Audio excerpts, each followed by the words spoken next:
Me he topado con gente que me hablan, gente incluso fuera de la iglesia, que me hablan acerca de que, aunque no vienen aquí, aunque no van a ninguna iglesia, presumen de la gran fe que tienen. O sea, a veces hablo con algún vecino, con alguna persona de aquí del barrio, y me dice, no, yo no voy a la iglesia por esto, no soy practicante, pero soy creyente y tengo mucha fe en Dios. ¿Conocen ustedes alguna persona así? Alguna persona que te dice, mira, yo la verdad es que yo de iglesia no quiero ni la tuya, ni la mía, ni ninguna, pero soy un creyente, yo tengo mucha fe. Y después me ha pasado que hablando con esas personas que presumen y que alardean de tener una gran fe, cuando les escucho hablar y me cuentan su vida, yo digo, Señor, pues es una vida llena de problemas, de tragedias, de líos, que si el marido, que si la mujer, que si los hijos, que si... Bueno, y yo digo, Dios mío, pero algo tiene que haber cuando una persona dice que tiene fe, se considera creyente, pero la vida no le... como que no le van en la vida las cosas como deberían de irle, ¿no? Entonces, orando al Señor, encontré un pasaje que nos pueda ayudar a todos cuando nos encontramos con alguna persona que nos dice que tiene mucha fe, que se denomina creyente, pero tú sabes que la vida de esa mujer, de ese matrimonio, de esa familia, no es una vida bendecida, no es una vida atractiva en ningún aspecto, sino que es una vida que tú dices, Dios mío, pues si esto es tener fe, vivan los ateos, como dijo el otro, ¿no? Entonces hay un pasaje muy, muy interesante que está ahí en la Biblia y yo lo quiero compartir con ustedes y justamente me he dado cuenta que solo lo que vamos a leer esta noche, solo lo podemos leer en Lucas, capítulo 17. No hay en ninguna otra parte de los evangelios este relato bíblico. Hay otros, pero este no. Solamente en Lucas capítulo 17, a partir del versículo 11, encontramos la historia de una sanidad a distancia. Claro, esto nos tiene que motivar muchísimo a nosotros, porque el Señor no solamente sanaba haciendo actos de presencia o tocando a una persona enferma en un momento determinado, sino que sanaba a distancia, sin necesidad de que el enfermo se acercara a Él o que Él se acercara al enfermo, sin necesidad de tocarlo, sin necesidad de imponerle las manos y bendecirlo, sin necesidad de eso, se producían también en momentos puntuales sanidades y milagros extraordinarios. Lucas 17, versículo 11, nos habla de la historia de 10 hombres que tenían un problema en común. Seguramente eran de diferentes nacionalidades, de diferentes extractos sociales, pero todos tenían un problema en común. Y dice la historia que Jesús iba a Jerusalén y estaba pasando entre Samaria y Galilea. Y al entrar en una aldea le salieron al encuentro 10 hombres leprosos, los cuales se pararon de lejos y alzaron la voz diciendo, Jesús, Maestro, ten misericordia de nosotros. Cuando él los vio, les dijo, id, mostraos a los sacerdotes. Y aconteció que mientras iban, fueron limpiados. Entonces uno de ellos, viendo que había sido sanado, volvió glorificando a Dios a gran voz. Versículo 16. Se postró rostro en tierra a sus pies, dándole gracias, y este era samaritano. Respondiendo Jesús le dijo, ¿no son 10 los que fueron limpiados, y los 9, dónde están? No hubo quien volviese y diese gloria a Dios, sino este extranjero. Y le dijo, levántate, vete, tu fe te ha salvado. ¿Cuántos dicen amén? Vamos a orar un momentito y pedir que el Señor nos ayude a extraer verdades que contiene este pasaje, lecciones que pueden ser aplicadas a nuestro diario vivir y que podamos salir de aquí con las ideas claras y podamos salir de este lugar esta tarde dándole gloria a Dios. Señor, te damos muchas gracias por este privilegio, esta nueva oportunidad que nos brindas de estar aquí reunidos. Te pedimos, Señor, de una forma especial que ahora que vamos a escudriñar tu palabra, tú ilumines nuestro corazón, nuestra mente, nuestro entendimiento, para que podamos, Señor, disfrutar del estudio de tus sagradas escrituras y podamos aprender los principios que nos van a ayudar a vivir vidas victoriosas, vidas bendecidas, y que podamos caminar según el diseño, según el propósito tuyo en nuestra vida. Bendícenos y dirígenos en este tiempo de estudio de tu palabra, Señor. Te lo pedimos unánimemente en esta tarde, en el nombre bendito de Jesús. Amén y amén. Nadie puede dudar de que estos 10 hombres tenían fe. Nadie puede dudar de eso. Los leprosos no podían vivir en comunidad. Según la ley, los leprosos, puesto que tenían una enfermedad contagiosa, tenían que dejar, en el caso de que estuvieran casados, sus esposas, sus hijos, sus maridos, en el caso de que fueran mujeres, tenían que dejar sus negocios, sus propiedades y marcharse a lugares lejanos donde no habitara nadie, puesto que, como acabo de decir, la lepra es una enfermedad tremendamente contagiosa y destructiva. Eran personas evidentemente sin ninguna esperanza. Ellos sabían que con el tiempo no iban a ir a mejor, sino al contrario, iban a terminar muriendo de aquella terrible enfermedad. Una enfermedad que la primera constancia, el primer ejemplo que tenemos en la Biblia de una persona leprosa, curiosamente fue una mujer. Una mujer que por hablar mal de su hermano, de Moisés, quedó leprosa durante varios días. Y la Biblia dice que todo el pueblo estuvo detenido sin poder avanzar en rumbo a la tierra prometida porque estaban esperando a que ella fuera sanada. Y fue sanada porque dice la Biblia que reconoció su pecado y el Señor la restauró y pudieron seguir avanzando. Así que ese es el primer ejemplo bíblico que tenemos de una persona que quedó leprosa. Por eso los judíos siempre asocian toda enfermedad de la piel, toda enfermedad que tenga que ver con la piel o con cuestión de la lepra, con el hablar mal, con el criticar, con el juzgar, con el quejarse, con el murmurar. Siempre en la mentalidad, en la cultura judía, toda enfermedad que tiene que ver con la piel siempre la asocian con una forma destructiva o negativa de hablar. Así como cada enfermedad tiene, digamos, el sentido, hay 5 sentidos y cada enfermedad tiene un sentido que a través de la mala utilización de ese sentido pueden venir ciertas y determinadas enfermedades. En la Biblia se relaciona el hablar mal con enfermedades cutáneas, con enfermedades de la piel, incluso la lepra. Y estos 10 hombres vivían una vida triste, una vida en la que sabían que nunca más volverían otra vez a vivir una vida normal, a dedicarse a sus negocios, a sus empresas, a la pesca, a la agricultura, a la ganadería, o a tener comunión con sus amistades o familiares. Ellos sabían que eso se acabó. No había remedio.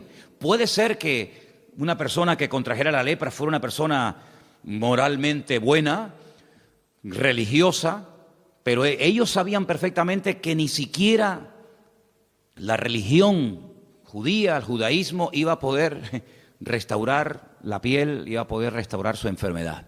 Ni siquiera con dinero, ya que no se podía con la religión, bueno, pues con dinero, el mejor médico, tampoco.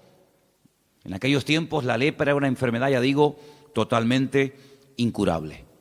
Tenían que salir de las ciudades y esperar lentamente que sus cuerpos se fueran deteriorando hasta llegar a la muerte. Pero se la jugaron, bajaron de esas montañas, de esas cuevas, de esos lugares donde estaban escondidos y se la jugaron entrando a un pueblecito, a una pequeña aldea por donde Jesús en ese momento estaba pasando. Probablemente ellos tenían información o lo habían seguido de lejos y sabían que en aquel lugar podían acercarse a él y pedirle clemencia, pedirle misericordia, un milagro. Y dice la Biblia que esta gente bajó de ese lugar donde se encontraban y de lejos se pararon y le dijeron al Señor: Jesús, Maestro, ten misericordia de nosotros. Ahora, lo curioso de este milagro es que vemos gente que tiene fe, gente que claman correctamente al Señor, con humildad, gente que se juega la vida. Si los encontraban allí, los podían matar a pedradas, porque nadie iba a correr el riesgo de contraer la enfermedad por culpa de estos leprosos que se habían escapado del lugar donde tenían que estar viviendo. Demostraron valor, demostraron una fe tremenda en el Señor. Pero hay un ingrediente en este milagro que es el que a mí me ha llamado poderosamente la atención, porque ejemplos de fe tenemos miles en la Biblia. Pero ¿de qué sirve tener una fe tremenda en el Señor si luego no somos creyentes obedientes? ¿De qué sirve tener una fe y las ideas claras en cuanto a la existencia de Dios, en cuanto a la inspiración de las Escrituras, en cuanto al cielo, en cuanto al infierno, en cuanto a la obra de Cristo, su muerte, su resurrección, su segunda venida? Si todo eso lo sabemos y lo tenemos claro, pero luego nuestra vida no es una vida caracterizada por la obediencia, ¿de qué sirve? ¿De qué nos sirve? Encontramos en la Biblia muchas personas que creían en Dios. Encontramos en la Biblia personas que adoraban al Dios vivo y verdadero, no eran gente idólatra, pero que luego no hacían caso a lo que el Señor les decía. Me viene a la mente la palabra cuando un día el Señor les dijo a sus discípulos: ¿ustedes verdaderamente queréis ser mis amigos? Pues si ustedes quieren ser mis amigos, yo les voy a decir el único requisito que yo le pido a los que quieren tener amistad conmigo: guardad y cumplid mis mandamientos. Punto. Y Juan escribe años más tarde en una de sus cartas y dice que los mandamientos del Señor no tienen que ser gravosos, es decir, no nos tiene que costar una barbaridad cumplirlos, porque si le amamos, pues para nosotros debería ser un deleite cumplir con sus mandamientos y no ser una pesada carga que parece que aquello más que una bendición es una penitencia, es un castigo. Entonces vemos en estos hombres que sí, tenían mucha fe, pero hay un momento en el que el Señor les dice que hagan algo fuera de toda lógica. Volvamos otra vez al texto.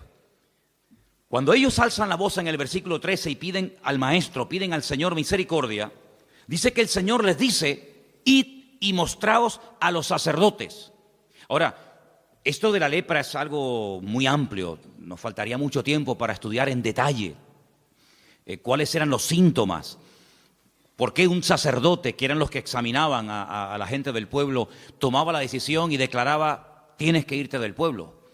La Biblia nos detalla qué color, qué tamaño tenían las llagas, las heridas, qué síntomas presentaban, y en el supuesto caso, porque la ley también hablaba de que en el supuesto caso de que esta enfermedad remitiera y quedaran sanados, pues había todo un ritual enorme, que ya me acuerdo que un día lo compartí aquí en la iglesia, de todo lo que tenía que hacer un hombre o una mujer cuando supuestamente se creía y se le declaraba sano.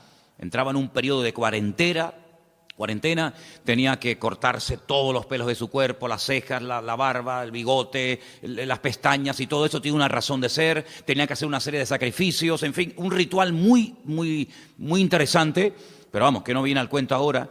Pero lo que sí quiero destacar es que eran los sacerdotes del pueblo de Israel los que te declaraban enfermo o los que te declaraban sano.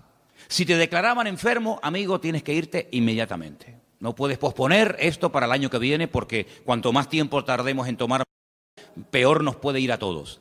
En el supuesto caso de que ellos te declararan sano, tenías que entrar en un periodo de tratamiento y confirmar efectivamente que aquello había sido un auténtico milagro. Ahora, si notamos el pasaje, lo hemos leído ya detenidamente, notamos que cuando el Señor le dice a los leprosos: id y mostraos a los sacerdotes, les está dando una orden. Pero ellos no han sido sanados. Ellos no han visto sus manos, sus heridas, sus cicatrices, y han visto que automáticamente han desaparecido. Y bueno, pues tenemos que ir, lógicamente, porque tú dices que has sido sanado, pero el que te tiene que declarar sano son los sacerdotes. No es que mañana te vas otra vez a vivir a la casa con tu mujer o con tus hijos, sino que tienes que pasar previamente por la consulta del sacerdote. Y cuando uno ha sido sanado o cree que ha sido sanado, el ir al sacerdote pues es lógico, pero es que ellos no han sido sanados. Cuando ellos reciben la orden de id y mostraos a los sacerdotes, es un acto de obediencia. Ya la fe la han demostrado, por eso han bajado de la montaña, por eso han clamado al Señor, por eso han ido al Señor y no han ido a otra persona. Todo lo han hecho bien, pero ahora viene el momento de demostrar que ustedes no solamente son gente de fe, sino que son gente obediente. Y cuando se asocia, cuando se mezcla, se junta la fe y la obediencia, amigo, cualquier cosa es posible. El milagro no se produjo instantáneo, como otros tantos, sino dice, mientras iban, fueron sanados. Es decir, cada paso que daban los iba acercando más al cambio, los iba acercando más al milagro. En nuestra vida ha habido cambios que se han producido radicalmente, ¿sí o no? Algunos sí, en unos más, en otros menos. Pero en nuestra vida ha habido cosas que las hemos dejado radicalmente, de la noche a la mañana. Pero todos estamos en un proceso, todos, absolutamente. Yo creo que tenemos que aprender mucho todavía. Tenemos que aprender a orar mejor.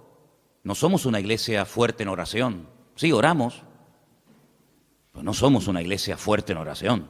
Sí, alabamos, cantamos al Señor, pero aquí hay mucha gente todavía que no sabe adorar a Dios. Y eso es evidente. Y tenemos que por lo menos reconocerlo. Para poder crecer y aprender hay que reconocer. Si no, no somos una iglesia misionera. No tenemos obreros que hayan salido, matrimonios, jóvenes, gente que haya salido de esta iglesia para otros países a abrir campos de misioneros. No somos una iglesia misionera. No somos una iglesia rica económicamente hablando. Somos una iglesia que, bueno, que vamos ahí dependiendo del Señor el día a día, ¿verdad? Hay muchas cosas que tenemos que aprender. Hay mucho camino que tenemos que recorrer. Pero en ese camino se va creciendo no solamente con fe, sino con obediencia.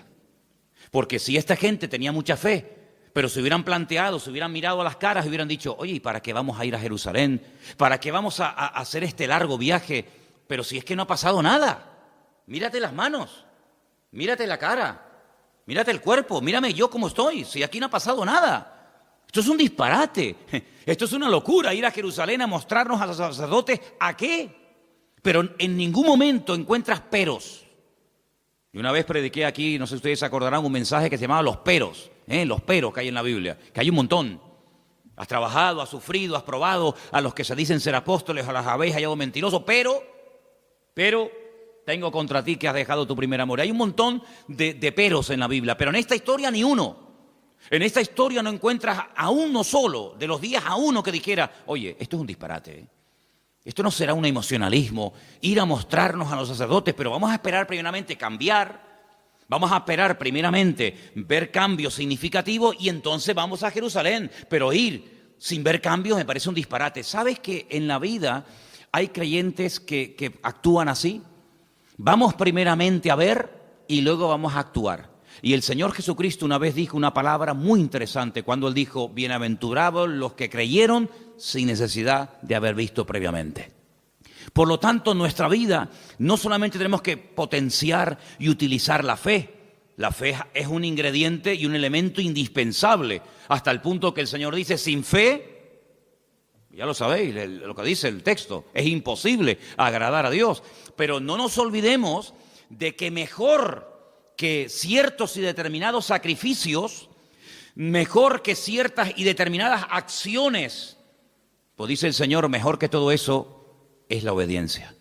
Porque cuando nosotros estudiamos en su día la vida del primer rey de Israel, de Saúl, Saúl era un creyente, Saúl no era un ateo, Saúl era creyente. Y hay momentos puntuales en los que él va a pedir consejo del profeta Samuel. Y hay momentos en los que hasta se le ve profetizando.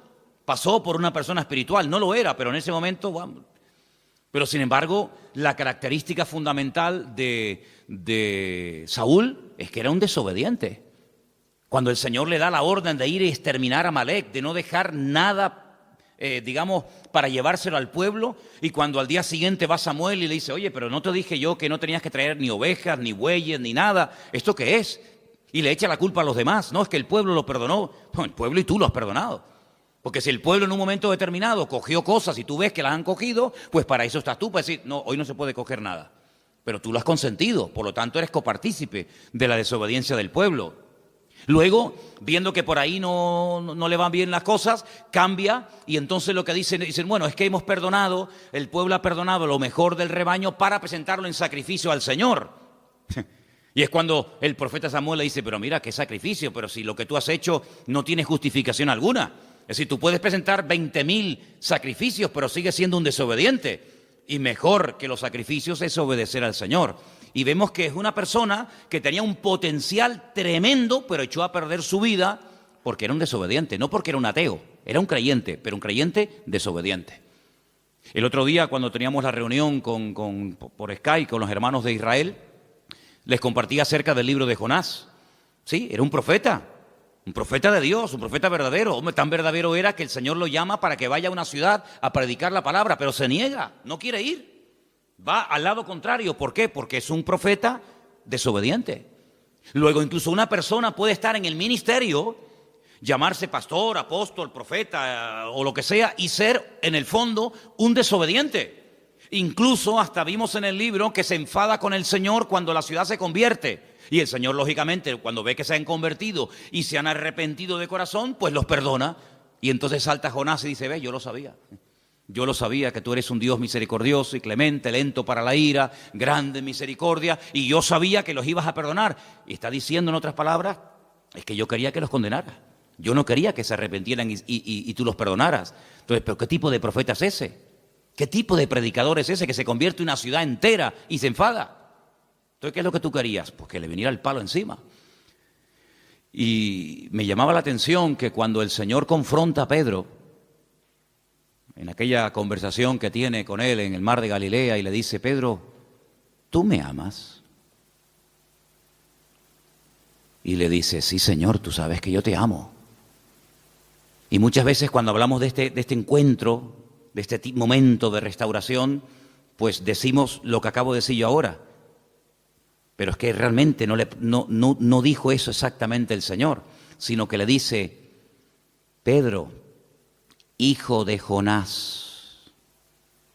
Y ahí nos damos cuenta de que el padre de Pedro se llamaba Jonás. Y lo menciona 3 veces. La primera vez que vemos que Pedro, o que el Señor menciona el nombre del padre de Pedro, como diciendo que eres hijo de Jonás. Y Jonás, sabéis que en vuestra cultura y en vuestra historia bíblica pasó a la historia como el profeta rebelde, como el profeta desobediente, como el profeta que prefirió que lo tiraran por la borda y morir ahogado antes de reconocer que estaba haciendo su voluntad y que se estaba rebelando en contra del Señor. Y que se enfada con el Señor cuando la gente cambia de vida y se convierte. Hijo de Jonás, que tú estás actuando con el espíritu de Jonás. Y cada vez que en nuestra vida hay un acto de rebeldía, cada vez que en nuestra vida, pues claro, negar la fe sería un disparate, sería una apostasía el negar la fe. Eso no lo vamos a hacer, Dios nos libre. Pero desobedecer es mucho más fácil que ser un apóstata. Porque ¿cómo voy a apostatar de la fe? ¿Cómo voy a negar a Cristo que me salvó y me redimió con su sangre? ¿Cómo voy a apostatar de la salvación? Es una cosa impensable. Pero ¿y cuántas veces hemos desobedecido, hermanos? Parece como que no le damos tanta importancia. Sí, el apóstata, oh, madre mía, negó al Señor, traicionó al Señor, vendió al Señor. Y eso lo elevamos a la máxima potencia. Pero es que hay algo peor.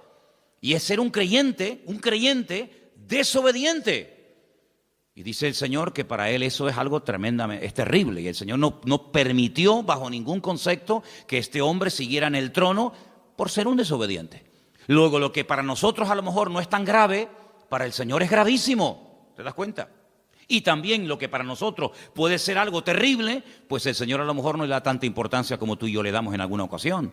Así que en este pasaje vemos esa combinación extraordinaria, fe y obediencia. Y mientras iban, dice la Biblia, que fueron sanados. Sanados a la distancia, sanados progresivamente, y algo muy importante que se da aquí.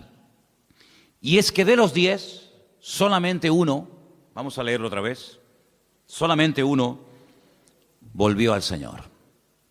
Entonces uno de ellos, versículo 15, viendo que había sido sanado, volvió glorificando a Dios a gran voz. Se postró, rostro en tierra a sus pies, dándole gracias, y este era samaritano. Del que menos esperaba, al final fue el que les dio un ejemplo a todos los demás. Jesús entonces le dice, ¿no son 10 los que fueron limpiados? ¿Te das cuenta cómo el Señor esperaba que vinieran los 10? ¿Y los 9 dónde están? No hubo quien volviese y diese gloria a Dios, sino este extranjero. Y le dijo, levántate, vete, tu fe te ha salvado. Qué tremendo, ¿no? Cuando recibimos contestación a una oración, cuando pedimos que el Señor nos guarde en un viaje y regresamos del viaje, o cuando le pedimos al Señor que nos guarde en la carretera y nos guardó, o cuando le pedimos al Señor que nos supliera aquella necesidad, o que se abriera aquella puerta, o que nos llamara aquella persona, o que ocurriera tal circunstancia, después nos paramos y decimos, oye, se lo pedimos al Señor, pero no le hemos dado gracias. Creo que les conté que este verano, cuando estuvimos de vacaciones en la península, fuimos un día, Elena y yo, a Portugal, y allí perdí el móvil. En la frontera entre España y Portugal hay un pueblo donde hay unas murallas muy bonitas y está siempre lleno de gente. Van muchísimos turistas a pasear y hay muchos restaurantes y la gente va a comprar cosas. Y allí se me perdió el móvil. Y bueno, cuando me di cuenta que había perdido el móvil con todos mis datos y los teléfonos y todo, pues uno dice, Señor, ¿y qué hago? Allí oramos una oración tremenda.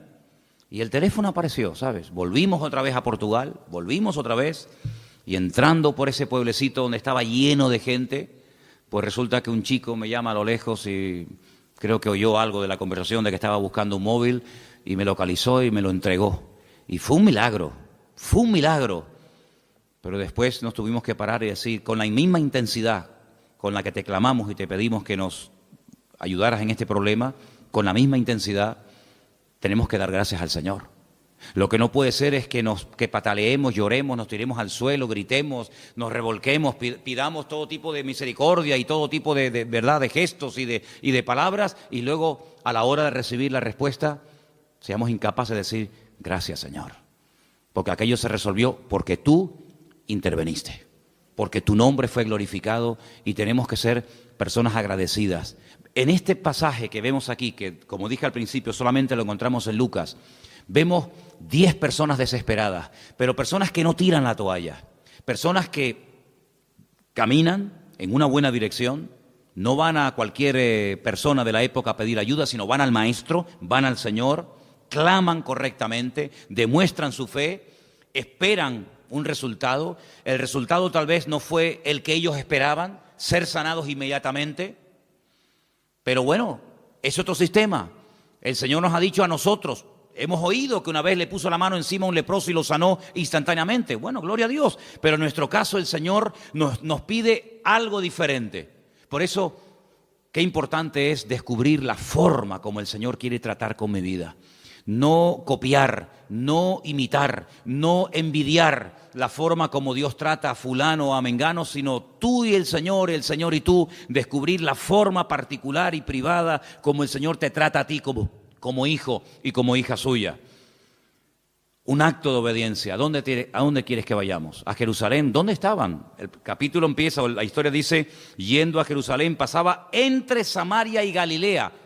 Entre Samaria y Galilea ocurrió esto, en un pequeño pueblo, en una pequeña aldea. Y tenemos que ir a Jerusalén. Perdonen, pero ¿y esta pateada? ¿Para qué? ¿No nos puede sanar aquí? ¿Para qué tenemos que ir a Jerusalén? A lo mejor 5 horas caminando, 4 horas, no sé. Horas caminando.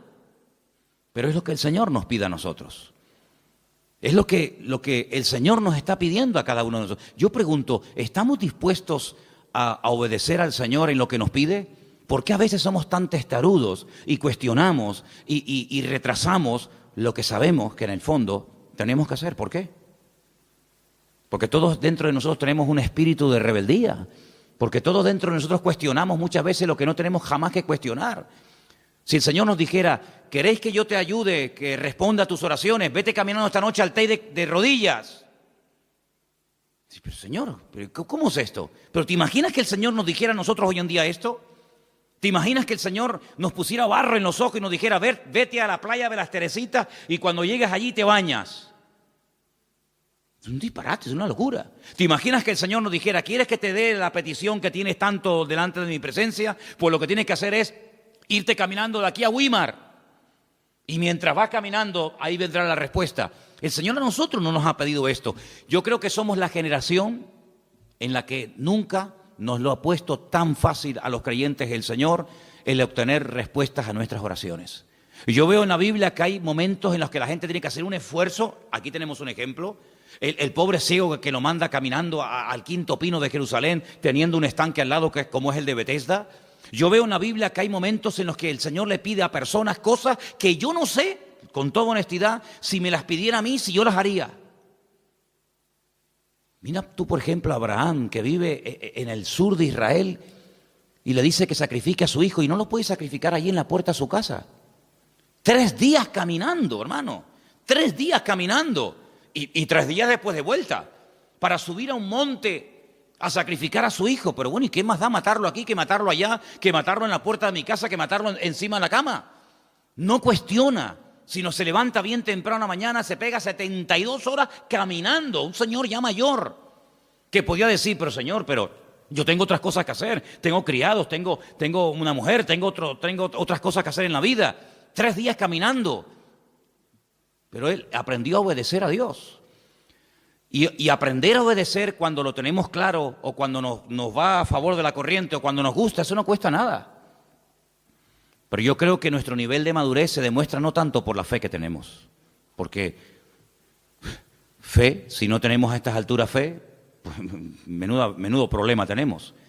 Yo creo que el problema que tenemos hoy en día los cristianos no es tanto con la fe, sino con la obediencia. Porque la fe es como algo abstracto, ¿no? Decimos que tenemos fe y no tengo que hacer nada para demostrar que la tengo. Pero la obediencia, sí tenemos que hacer una serie de cosas para demostrar que verdaderamente somos creyentes obedientes.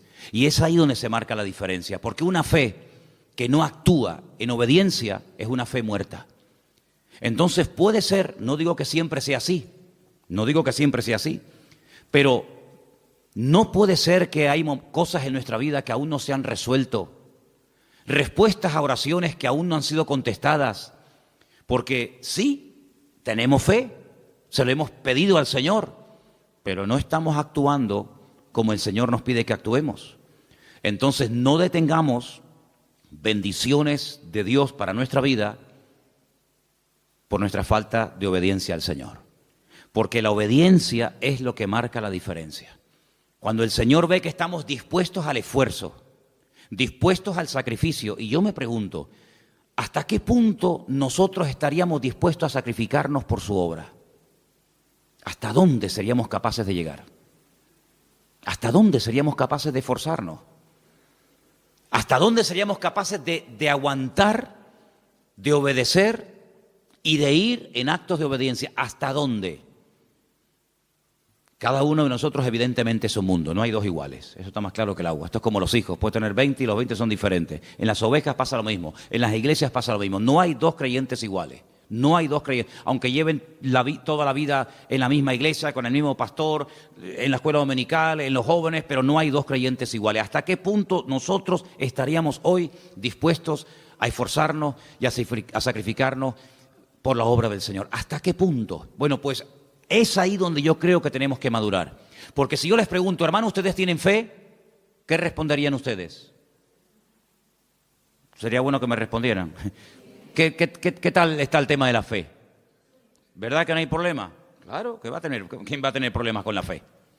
Además, ¿quién sabe cuánta tienes o cuánta no tienes? Y eso es una cosa que solamente ve el Señor. Pero ¿y la obediencia? Hermano, que mañana hay que venir a pintar a la iglesia. Ay, amigo, ¿y por qué tengo que ir yo? Hermano, mire que mañana hay que hacer tal cosa. Mire, hermano, que tenemos que echar una mano para tirar esto para adelante. Mire, hermano, que tenemos... Ay, amigo, es que es ahí, es que la fe y el cantar, gloria a Dios, y cada uno con la suya, y no pasa nada. Pero es en los actos, es en las acciones, es en el esfuerzo. Y quiero solamente terminar diciendo algo.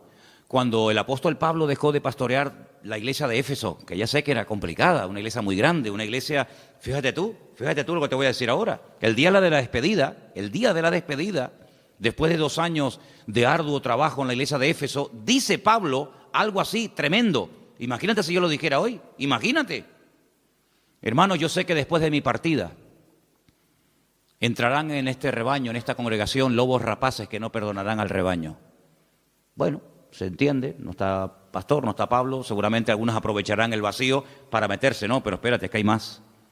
Dice, y también sé que después de mi partida, de entre vosotros, no de fuera, de entre vosotros, se levantarán lobos rapaces que no perdonarán al rebaño. Madre mía, menudo futuro. Y ahora dice Timoteo, y ahora yo me voy, pero tú te quedas. Y él ha escuchado el mensaje de despedida. Pobrecito Timoteo. Timoteo habrá dicho hoy, ¿no puedes dejar a Tito? ¿No puedes dejar a Silas? ¿Me tienes que dejar a mí a bailar con la más fea? Claro, el pobre Timoteo se enferma del estómago al poco tiempo, eso es normal. Los nervios Al poco tiempo lo empiezan a menospreciar, al poco tiempo lo empiezan a infravalorar, tú eres muy joven, tú no tienes experiencia, tú no sirves para nada, y seguramente le habrá dicho a Pablo, Pablo, sácame de aquí, que mira que me van a comer esta gente, mira que no sé qué, que no me valoran, que si soy muy joven, que si soy muy debilucho, que si no sé qué, y Pablo le escribe una carta y que le dice, esfuérzate, amigo, pelea, lucha, echa mano de la vida eterna, aviva el fuego del don de Dios que está en ti, evita discusiones y problemas, evita todas esas cuestiones. Tú cumple con tu ministerio, predica con ganas y sin ganas, eso es lo que significa tiempo y fuera de tiempo. Y no le da ni una rendija de posibilidad para decir, bueno, aleluya, me salgo de aquí corriendo, sino que le dice, esfuérzate, pelea, lucha.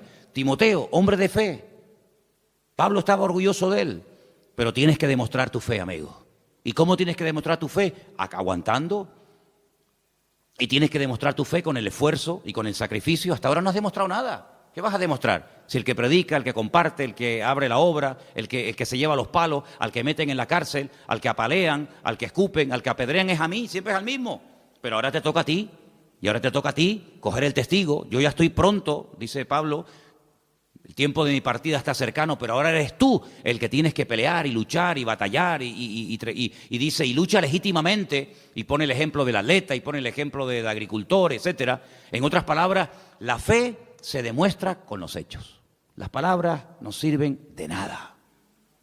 Y hay momentos en los que cuando una iglesia empieza, pues sí, todo el mundo habla y todo el mundo propone y todo el mundo sugiere, y eso está muy bonito y está muy bien, pero con el paso del tiempo una iglesia que madura, una iglesia que crece y una iglesia que avanza, no es la iglesia que habla tanto, sino que hace más de lo que habla. Y yo creo que nosotros, queridos hermanos, hemos llegado ya a un punto en nuestra vida particular, ministerial y como congregación en la que tenemos que darnos cuenta de que la fe lo tenemos superado. No es que tengamos una fe a prueba de bomba, ni seamos un experto en fe. Bueno, tenemos una fe, pues como tiene que estar, bien. Pero lo que tenemos que trabajar más es en nuestra obediencia, en nuestro esfuerzo, en nuestro sacrificio. La obra del Señor tiene que ser una prioridad, no algo secundario. No podemos venir de excursión a la iglesia. Tiene que ser una prioridad. Investigar, oye, ¿cómo está la obra? ¿Qué le hace falta? ¿Qué no le hace falta? Hay gente que nunca pregunta nada, ¿me entiendes? Venir a escuchar sermones, predicaciones, gloria a Dios, está muy bien, oye, encantado de la vida, pero somos una familia, en la familia se pagó la luz, mamá, se pagó el agua. Que no, pues mira, los zapatos al niño se le quedaron pequeños. Bueno, pues vamos a hacer una colecta para comprar los zapatos a tu hermano menor. Que, pues mira, los libros de la niña no se han podido comprar. ¿Y qué falta? Pues mira, la maletita de la escuela de la niña se estropeó. En una familia hay que hablar. Hay momentos en los que, sí, comemos, vemos la televisión, vemos una película, vamos a la playa juntos. Está muy bonito. Pero en una familia hay que sentarse y decir, aquí hay que arremar el hombro, ¿eh? ¿Cuántos años tiene este? No, tiene 30. Hijo, ya tienes que aportar, aquí no puede estar aquí a la sopa boba, que papá lo pague todo o que el abuelito venga, ¿verdad? Pues en una iglesia exactamente igual, hermano. En una iglesia tenemos que arrimar el hombro, no solamente venir a comer. Una vez oí un predicador, no es una frase mía, no sé si es así 100%, yo solamente lo digo, pero una vez escuché a un predicador que dijo algo así como, a nadie se le ocurriría ir a un restaurante, sentarse a comer, pedir la comida, comer de maravilla y no pagar. A nadie se le ocurriría. Eso sería un delito, vamos. Imagínate que llega el camarero y te dice, mire, son, no sé, 70, 80, 90, 100 euros. Pues mire, yo he comido muy bien, felicita al cocinero, ha sido una comida excelente, el servicio maravilloso, pero no le voy a pagar. Ah, ¿no? ¿Por qué? Dice, ¿por qué no? No le voy a pagar. Qué interesante, ¿no? Qué interesante. Ir a un restaurante, o irte aquí al Corte Inglés, o irte a una tienda, ponerte la ropa, los zapatos, camisa, pantalón, la corbata, y decir, miren, me encanta cómo me queda, de verdad que... pero no lo voy a pagar. En la obra del Señor muchas veces nos acostumbramos a vivir única y exclusivamente de la gracia de Dios. Señor, dame, dame, dame, dame y dame. Y no es que nosotros tengamos que pagarle al Señor, ¿qué le voy a pagar yo al Señor? Pero sí tenemos que partir de la base de que el Señor ha puesto bajo nuestra responsabilidad su obra aquí en la tierra. Cuando el apóstol Pedro le dijo 3 veces, Señor, tú sabes que yo te amo. Muy bien, si usted dice que me ama, yo ahora te voy a poner a prueba. Apacienta mis corderos, apacienta mis ovejas, atiende a mis rebaños. Si me amas, ahora tienes que demostrarlo. Decirlo no cuesta nada. Decirle a tu esposa o a tu marido, te amo, cariño, eso no cuesta nada. Te amo, ya está. ¿Verdad? Te amo. Pero amigo, es la convivencia, es el trato diario, es el aguantar, es el colaborar, ¿verdad? En la obra del Señor, el decir te amo no cuesta nada. Hay canciones, nosotros tenemos algunas canciones donde creo que sale la frase, yo para las letras de las canciones soy muy malo, pero creo recordar que tenemos varias canciones en las que le decimos al Señor te amo. Perfecto. Pero no solamente hace falta expresar nuestra fe al Señor, hace falta expresar nuestra obediencia al Señor. Y es ahí donde las iglesias marcan la diferencia. Pasar de la teoría, pasar a la práctica. Y quiero ya terminar diciendo algo. Si los 10 leprosos hubieran dicho, no vemos sentido, no le veo importancia a esto de ir a Jerusalén a mostrarme a un sacerdote, ¿para qué? Esa gente, créanme, se hubieran vuelto a su cueva o a su montaña donde vivieran exactamente igual de leprosos. Pero no igual, sino peor, porque tuvieron la oportunidad de su vida y la dejaron escapar. Yo creo que como creyentes se nos presentarán, no digo todos los días, sería tal vez una exageración por mi parte, pero yo creo que de vez en cuando a lo largo de la vida, del camino, se nos presentan oportunidades. Y esas oportunidades que se nos presentan en la vida tenemos que saber aprovecharlas, porque si las aprovechamos, actuamos con fe y con obediencia, yo creo que el Señor nos bendecirá y el Señor nos va a sorprender y se abrirán nuevos campos y nuevas puertas que de otra manera permanecerán cerradas durante mucho tiempo. Por lo tanto, vamos a echar mano de la fe, amén hermanos, pero vamos también a obedecer al Señor en todo cuanto Él nos pida. Oportunidad que se nos presente para hacer algo, para lo que sea, vamos a arrimar el hombro, vamos a decirle, Señor, te amo, pero cuenta conmigo. Señor, tengo fe en ti, pero también te obedezco. Porque ¿de qué sirve tener mucha fe si después nuestra vida no es una vida de obediencia y de acatar 100% la palabra del Señor? ¿Estamos de acuerdo, hermanos? ¿Estamos de acuerdo? ¿Lo ves así? ¿Lo ves así o no? ¿Algo que discrepar? ¿Lo ves así? ¿Que la obediencia y la fe y la obediencia tienen que ir juntos? No puede ir uno por un lado y otro por otro. Si los logramos juntar, estamos en ello, estamos aprendiendo. Pero si logramos juntar la fe y la obediencia, bendito sea Dios, esto va a ser una maravilla para nuestra vida siempre, ¿vale? Entonces, los que son padres y madres aquí, ¿verdad? Que ya hay unos cuantos. ¿Los niños nacen aprendidos y la vida los echa a perder? ¿O la vida o los niños nacen sin aprender y somos nosotros los que tenemos que enseñarles? ¿Cómo es la cosa? Es al revés, ¿no? ¿Qué tenemos que enseñarle a un niño? ¿A obedecer o a desobedecer? ¿Por qué no se le enseña a un niño a desobedecer? Porque ya lo sabe. Ya te aseguro, y cuando seas padre o madre vas a decir, oye, es increíble. No hay que enseñarle a desobedecer. Ya lo saben hacer. Hay que enseñarle a obedecer. Bueno, pues como recién nacidos en Cristo, como hijos del Señor no nos tiene que enseñar a desobedecer. Ya sabemos hacerlo. Y muy bien.